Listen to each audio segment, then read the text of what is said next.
मुझे ये yellow flowers बहुत पसंद है और बाकी इस्लामाबाद तो वैसे ही बहुत प्यारा है और यहाँ का मौसम भी बहुत अच्छा है और येलो कलर के फ्लावर्स इसे और भी ज़्यादा प्यारा बनाते हैं।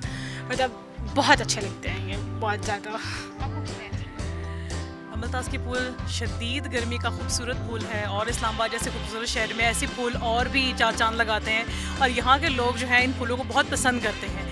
लिहाजा जो लोग अभी तक नहीं देख सके हैं वो ज़रूर आएँ और देखें और इन फूलों के बारे में जो मज़ीद इन्फॉर्मेशन है वो हमें लेनी चाहिए।